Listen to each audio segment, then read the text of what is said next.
As a fan of both history and horror, one of my favorite horror series to look at is the classic Universal monster movies, because through those, we can see the early foundation pieces for what we know about modern horror. Gothic atmosphere, grand lavish set pieces, scary monsters, and even scarier humans. Even if you haven't seen the movies, the monsters have such classic iconography that even the most casual of movie fans can recognize them on the spot. But while characters like Dracula, Wolfman, Frankenstein, and the Bride are household names, there's one monster that I believe is not only the most underrated, but the most interesting of all the classic Universal monsters. The Invisible Man. Debuting in 1933, The Invisible Man still stands the test of time 90 years later as an iconic and underrated gem in the horror genre. Based on the book by H.G. Wells, the film would see scientist Jack Griffin attempt to make himself visible again after a science experiment gone bad. Universal Studios would hire James Whale to direct the picture, seeing as he had already directed a book-to-movie adaptation of a beloved iconic movie monster for the studio, 1931's Frankenstein. For the role of the Invisible Man, Whale would cast Claude Rains, a noted English theater actor. The film would mark Rains' debut in an American film. He would later go on to iconic roles in The Adventures of Robin Hood, Casablanca, and even play another famous monster in the 1943 version of Phantom of the Opera. Rains' theater background would be a key asset to what makes his portrayal so special as Jack Griffin. Given that the role took away the actor's ability to emote via his facial expressions, Rains brought his A-game with a combination of incredible physical acting and a truly unique vocal performance. You're crazy to know who I am, aren't you? All right, I'll show you at the touch of my little invisible finger.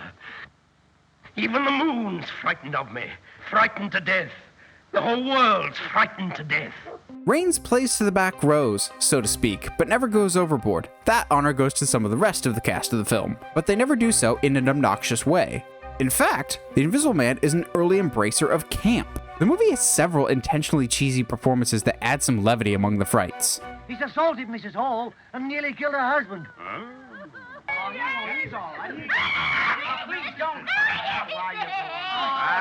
up!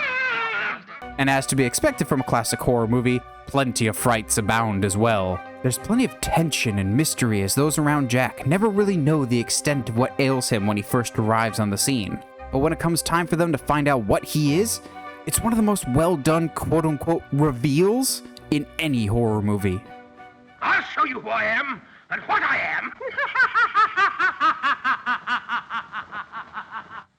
am. Look, he's all eaten away. How do you like that, eh? The big reveal, or lack thereof, of the Invisible Man is nothing short of pure magic, even by today's standard. The combination of practical effects and very early keying technology makes for some of the most convincing illusions ever put on film. Just like any great magic trick, it took me several viewings just to figure out how they even achieved true, quote-unquote, invisibility all the way back in the 1930s. However, director James Whale never uses the invisibility as a gimmick, just a well-earned payoff to a slow burn build-up. It's used just enough to be effective and stick with the viewer long after. Besides the actual invisibility effects on Jack himself, there are other impressive practical effects that left me scratching my head as to how they achieved it. Stuff like a bike being picked up and driven down the street with no visible wires pulling it along, or Jack's footprints showing up in the snow with no one around. All the while, these incredible effects work perfectly in tandem with the story to keep the viewer locked in and fully immersed. From outstanding performances, tension-filled moments, and incredible special effects, the film truly is a gem in the horror genre. But what is a good horror movie if everyone survives? Horror fans flock to the movies to see how much havoc their favorite monsters can cause, and how high the body count can reach. And The Invisible Man is no different. In fact, when it comes to the Universal monsters, The Invisible Man is king, and it's not even close. Despite the fact that the film was made over 40 years before the rise of slasher movies, The Invisible Man has a body count up there with the likes of Michael Myers, Freddy Krueger, and Jason Voorhees. Crazily enough, Jack Griffin is one of the few horror movie villains with kills in the triple digits, as he took out over 100 plus people in his one movie. Granted, nearly all of those were in a train derailment he caused and not slashing around, it's still crazy to consider. So if The Invisible Man is so great, why doesn't the character get the same level of recognition as, say, Frankenstein or Dracula? First off, there's just more iconography associated with those other monsters, just more that people can easily identify. There's just more brand recognition, so to speak. The creepy castles, the iconic look of Dracula and Frankenstein. It's also probably because other characters like Frankenstein, the Wolfman, and Dracula have had many different incarnations over the years, always staying in the public consciousness. Up until 2020's reboot by Upgrade director Lee Winnell, the character hadn't been really utilized all that much recently, except for Hollow Man starring Kevin Bacon, and the character being on the roster in the League of Extraordinary Gentlemen movie.